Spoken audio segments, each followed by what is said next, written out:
প্রিয় দেশবাসী, আসসালামু আলাইকুম। আমি আপনাদের পান্না ভাই বলছি আমেরিকা থেকে। মুক্তিযোদ্ধা প্রফেসর ডক্টর ইমারত হোসেন পান্না। আমার এখনকার ভিডিও বিএনপিকে নিয়ে, বিশেষভাবে ডক্টর সালাউদ্দিন সাহেবকে নিয়ে, যিনি 9 বছর ভারতের হালুয়া রুটি খেয়ে এসেছেন। সবাই বলে উনি রয়ের কাছে ট্রেনিং নিয়ে এসেছেন, সবাই বলে উনি ভারতের দালাল। আমি জানি না, কিন্তু 9 বছর ভারতে যেভাবে আয়েশে বিরাট বাংলো নিয়েছিলেন, একজন বন্দী অবস্থায় বাংলো নিয়েছিলেন, তাতে এটা বিশ্বাস করা যায় যে উনি ভারতের থেকে সবক নিয়ে এসেছেন, ট্রেনিং নিয়ে এসেছেন। উনি এখন ভারতের দালালি করতেছেন।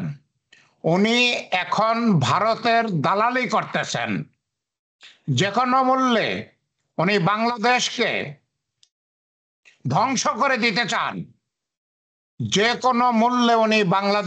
ধ্বংস করে দিতে চান। উনি জানেন ডিসেম্বরে নির্বাচন হওয়া সম্ভব না, কিন্তু উনি বারে বারে ডিসেম্বরে নির্বাচনের জন্য চাপ দিচ্ছেন।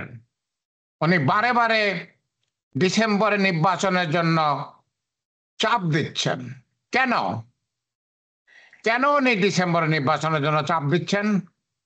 কারণ ভারত বলতেছে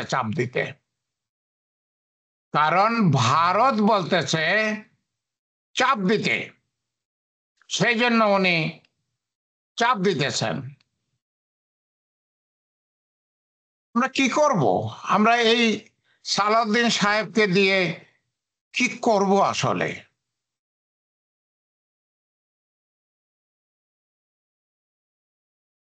ডক্টর ইউনূস প্রথম থেকেই বলেছেন যে নির্বাচন হবে খুনির বিচার হওয়ার পরে, সংস্কার হওয়ার পরে। কিন্তু উনি চাপের পরে চাপ অক্ষুণ্ণ রেখেছেন। উনি কিছুতেই ওনার চাপ দেওয়া বন্ধ করতেছেন না। দেখুন সালাউদ্দিন সাহেব কি বলতেছেন। সালাউদ্দিন সাহেব বলতেছেন 30 দিনে সংস্কার শেষ করতে হবে, ডিসেম্বরের মধ্যেই নির্বাচন দিতে হবে। 30 দিনের মধ্যে সংস্কার শেষ করতে হবে। মামাবাড়ির আবদার 30 দিনের মধ্যে সংস্কার শেষ হবে আর তারপরে নির্বাচন হবে। খুনির বিচারের কি হবে? যে শেখ হাসিনা বাংলাদেশে 50,000 মানুষ খুন করেছেন, মাত্র 2 মাসে উনি 2,000 ছাত্র শ্রমিক জনতাকে খুন করেছেন, 50,000কে আহত করেছেন।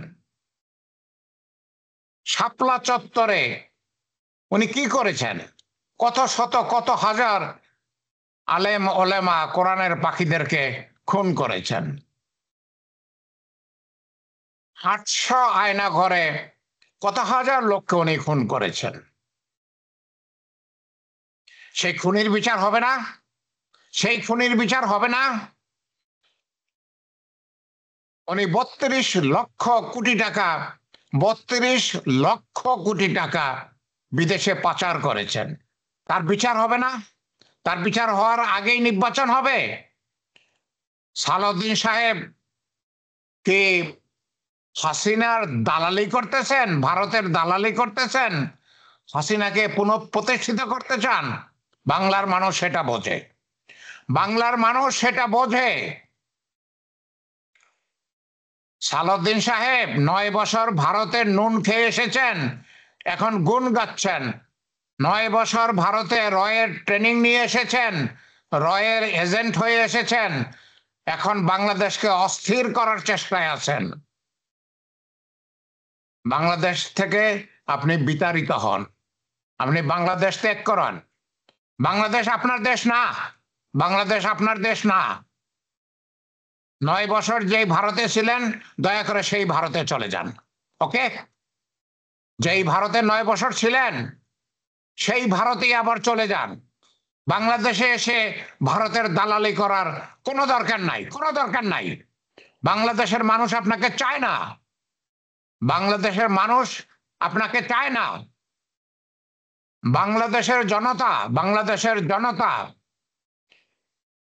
সংস্কার হওয়ার আগে, খুনির বিচার হওয়ার আগে জাতীয় নির্বাচন চায় না। স্থানীয় সরকারের নির্বাচন হোক, কোনো অসুবিধা নাই, কিন্তু জাতীয় নির্বাচন চায় না।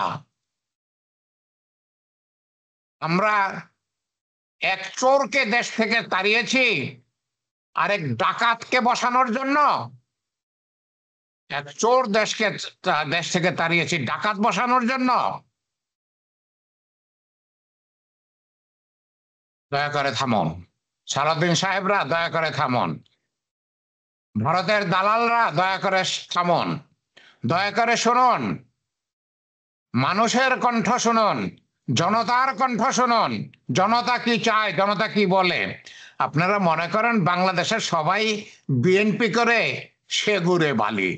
সেদিন বাসি হয়ে গেছে, সেই দিন বাসি হয়ে গেছে। গত 10 মাস আপনারা বাংলাদেশে যে অত্যাচারের স্টিম রোলার চালাইছেন, গত 10 মাস আপনারা যে চাঁদাবাজি, যে সিন্ডিকেট, যে রাহাজানি, যে ঘুষ বাণিজ্য, যে জামিন বাণিজ্য করতেছেন, এমন কি অপরাধ আছে যেটা আপনারা করতেছেন না? এমন কি অপরাধ আছে যেটা আপনারা করতেছেন না? বাংলাদেশের মানুষ আপনাদের অত্যাচারে অতিষ্ঠ। এখন বাংলাদেশের শতকরা 10 জনও বিএনপিকে সমর্থন করে না।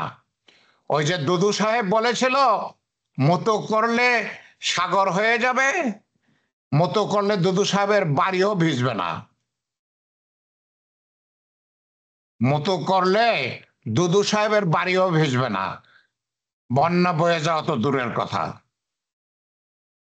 আরেক আরেক বেয়াদব বলেছিল যে বিএনপি ফু দিলে সবাই আকাশে উড়ে যাবে, খুঁজে পাওয়া যাবে না, সে ঘুরে বালি।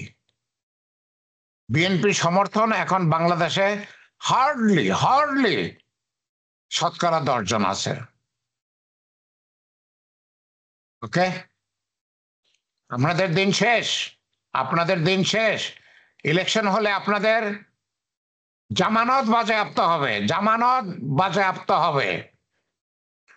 বাংলার ইসলামিক দলগুলো, বাংলার ছাত্র শ্রমিক জনতার দলগুলো যদি এক হয়ে ইলেকশনে নামে, আপনাদের জামানত বাজেয়াপ্ত হবে। শুনে রাখেন, আপনাদের জামানত বাজেয়াপ্ত হবে।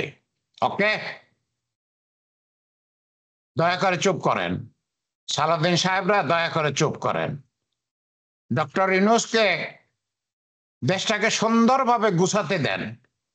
গত 10 মাসে ডক্টর ইউনূস দেশের যে উন্নতি সাধন করেছে, গত 53 বছরে সেটা হয় নাই, গত 53 বছরে সেটা হয় নাই। আপনারা কি করেছেন সেটা আমরা জানি। আপনারা যদি শুনতে চান তাহলে সেগুলো বলবো। আপনারা কি করেছেন সেটা আমরা জানি। আমাদের মুখ দিয়ে সেসব কথা বের করবেন না, দয়া করে বের করবেন না। আপনারা বিএনপির শাসনামলে কি করেছেন সেটা আমরা জানি, আমাদের মুখ দিয়ে সেই কথা বের করবেন না। বুঝতে পারছেন আশা করি। আল্লাহ আমাদের সহায় থাকুন। আল্লাহ এই সালাউদ্দিন সাহেবদের মতো ভারতের দালালদের থেকে বাংলাদেশকে রক্ষা করুন, হেফাজত করুন, হেফাজত করুন। আল্লাহ আমাদের সহায় থাকুন।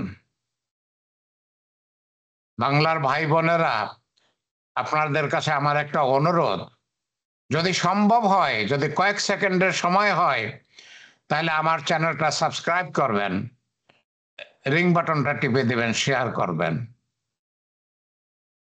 আমি আপনাদের কাছে অনেক অনেক খবর নিয়ে আসতে চাই। আমার কাছে অনেক খবর আছে। আমি আপনাদের কাছে অনেক অনেক খবর নিয়ে আসতে চাই। দয়া করে আমার চ্যানেলটা সাবস্ক্রাইব করবেন, রিং বাটনটা, বেল বাটনটা টিপে দেবেন, দয়া করে শেয়ার করবেন। যদি আমার কাছে আপনাদের কোনো প্রশ্ন থাকে, যদি কোনো প্রশ্ন থাকে, তাহলে দয়া করে আমাকে ইমেল পাঠাবেন। আমার ইমেল অ্যাড্রেস দেওয়া আছে। দয়া করে আমাকে একটা হোয়াটসঅ্যাপ মেসেজ পাঠাবেন। আমার ফোন নাম্বার দেওয়া আছে। ওই ফোন নাম্বার আমাকে হোয়াটসঅ্যাপ মেসেজ পাওয়া যাবে। ওকে, আপনারা ভালো থাকেন। সালাউদ্দিন সাহেবদের খপ্পর থেকে নিজেদেরকে রক্ষা করেন। আল্লাহ আমাদের ভালো রাখেন। আল্লাহ আমাদের ভালো রাখেন। জনতা আপনাদের পক্ষে কাজ করবে। জনতা আপনাদের জন্য, জনতা আপনাদের জন্য, জনতা বাংলাদেশের মুক্তিযোদ্ধা, প্রবাসী এবং নিপীড়িতদের জন্য। জনতা স্বাধীনতার অতন্দ্র প্রহরী, জনতা স্বাধীনতার অতন্দ্র প্রহরী, মুক্তিযোদ্ধা, প্রবাসী এবং নিপীড়িতদের জন্য। আমরা বাংলাদেশীদের জন্য সংগ্রামী শক্তি। জনতা বাংলাদেশীদের জন্য সংগ্রামী শক্তি। দয়া করে জনতার চ্যানেলটাকে আপনারা সাবস্ক্রাইব করেন। আল্লাহ আমাদের, আল্লাহ আমাদের ভালো রাখেন। আল্লাহ আপনাদের ভালো রাখেন। আল্লাহ আমাদের সহায় থাকেন। আমিন, আমিন। আল্লাহ আমাদের ভালো রাখেন। আল্লাহ ছাড়া তো আমাদের কোনো গতি নাই। আল্লাহ আমাদের সহায় রাখেন। আমিন।